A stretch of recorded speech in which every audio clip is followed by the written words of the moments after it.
Hi friends, కన్నీళ్లు ఎలా ఏర్పడతాయి? కన్నీళ్లు ఎందుకు ఉప్పగా ఉంటుంది? కన్నీళ్లు ఎన్ని రకాలు?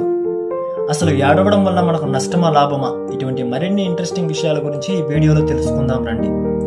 మానవుని కంటిలో దుమ్ము, ధూళి, పొగమంట మొదలైనటువంటి కారణాల వలన కళ్ళకు చికాకు కలిగించి కంటి అంతర్భాగంలోని ద్రవ రూపంలో కంటిని శుభ్రపరుచుకుంటూ బయటకు వచ్చే నీరే కన్నీరు. ఈ కన్నీళ్లు ఎలా ఏర్పడతాయంటే, రక్తంలోని ప్లాస్మా ద్వారా వాటర్ కంటెంట్ ను కంటి పై పొర భాగంలో ఉండే లాక్రిమల్ గ్రంథులు ఈ కన్నీటి ద్రవమును తయారు చేస్తాయి. ఇందులో గమ్మత్తు ఏమిటంటే, నిజానికి ఈ లాక్రిమల్ గ్రంథులు అనేవి సంవత్సరానికి 30 గ్యాలన్ల కన్నీటిని ఉత్పత్తి చేయగలవు.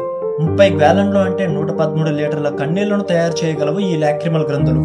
సరే, కన్నీళ్లు ఎందుకు ఉప్పగా ఉంటాయంటే, మనం కార్చే కన్నీళ్లలో 98% నీళ్లు, మిగిలిన 2%లో 1500 కంటే ఎక్కువ ప్రోటీన్లు, కర్బన, అకర్బన సమ్మేళనాలు, ఎంజైమ్లు, లైసోజోమ్లు, గుడ్ బ్యాక్టీరియా మరియు ఎలక్ట్రోలైట్లు ఉంటాయి. ఈ కన్నీళ్లు ఉప్పుగా ఉండడానికి కారణం ఈ ఎలక్ట్రోలైట్లే. ఈ ఎలక్ట్రోలైట్లలో సోడియం, పొటాషియం లవణాలు కన్నీటిలో ఉండడం వలన కన్నీళ్లు అనేవి ఉప్పగా ఉంటాయి.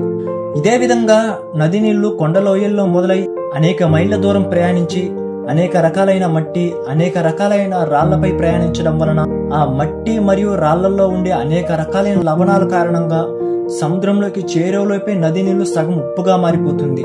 ఇంకా సముద్రంలోకి కలిసిపోవడంలో ఆ కొంత మంచినీళ్లు కూడా ఉప్పుగా మారిపోతుంది. అంతేకాకుండా సముద్రపు నీటిలో అనేక రకాలైన జలజీవులు ఉండడం వలన కూడా సముద్రపు నీళ్లు ఉప్పుగా ఉండడానికి అది ఒక కారణం.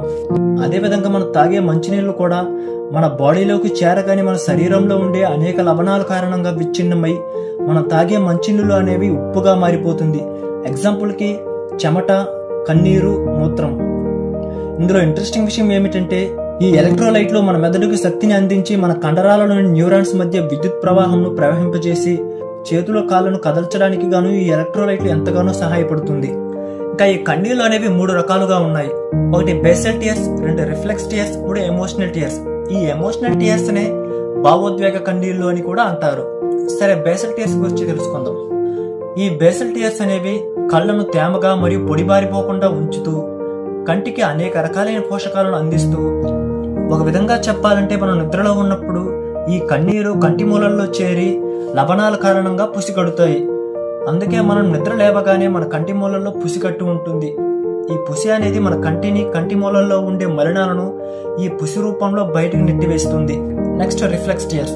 ఈ రిఫ్లెక్స్ టియర్స్ అనేవి దుమ్ము, ధూళి, పొగమంట మరియు ఉల్లిపాయలు తరిగినప్పుడు వాటి నుండి వచ్చే రసాయనాలు కంటిని ఇబ్బంది పెడుతుంది. దానికి ప్రతిస్పందనగా కళ్ళలోని మంటను చల్లార్చడానికి ఈ రిఫ్లెక్స్ టియర్స్ అనేవి కన్నీరు రూపంలో కంటిని చల్లారుస్తాయి. Next emotional tears. ఈ ఎమోషనల్ టియర్స్ నే భావోద్వేగ కన్నీళ్లు అని కూడా పిలుస్తారు. ఈ కన్నీళ్లు ఆనందం, విచారం, భయం మొదలైన ఫీలింగ్స్ వలన ఈ కన్నీళ్లు వస్తాయి. ఈ బేసల్ టియర్స్, రిఫ్లెక్స్ టియర్స్ కొంచెం డిఫరెన్స్ ఉన్నాయి. ఈ బేసల్ టియర్స్ మరియు రిఫ్లెక్స్ టియర్స్ అనేవి ఎమోషనల్ టియర్స్ కంటే ఉప్పగా ఉంటాయి. రిఫ్లెక్స్ టియర్స్ మరియు ఎమోషనల్ టియర్స్ అనేవి బేసల్ టియర్స్ కి వ్యతిరేకంగా ఉంటుంది. కొన్ని సమయంలో భావోద్వేగాల కారణంగా ఏడ్చినప్పుడు కన్నీళ్లు అనేవి కన్ను యొక్క మూలల్లో సూక్ష్మరంధ్రాల గుండా వెళ్లి అది నాసికా కుహరం ద్వారా బయటకు వస్తుంది. అందుకే మనం ఏడ్చినప్పుడు ముక్కల ద్వారా నీరు రావడం జరుగుతుంది. కానీ కొంతమందికి అలా జరగదు. ఎందుకంటే గర్భవతి సమయంలోనే వాళ్ళ యొక్క నాసికా కుహరానికి వెళ్లే నాళాలు మూసుకుపోయి ఉంటాయి. అందువల్ల కొంతమంది ఏడ్చినప్పుడు ముక్కల్లో నీరు కారదు. ఈ కన్నీళ్లలో కూడా ఆక్సిటోసిన్, ఎండోజెనిస్, ఓపియాయిడ్లు కూడా విడుదలవుతాయి. వీటినే ఎండార్ఫిన్లు అంటారు. ఇవి కంటికి మంచి అనుభూతిని కలిగించే రసాయనాలు. శారీరక మరియు మానసిక నొప్పిని తగ్గించడంలో ఈ ఎండార్ఫిన్లు ఉపయోగపడతాయి. అంతేకాకుండా ఒక మనిషి ఆరోగ్యంగా ఉండడానికి కన్నీళ్లు ఎంతో అవసరం. ఏడ్చిన తర్వాత కాస్త మనశ్శాంతిని పొందవచ్చు.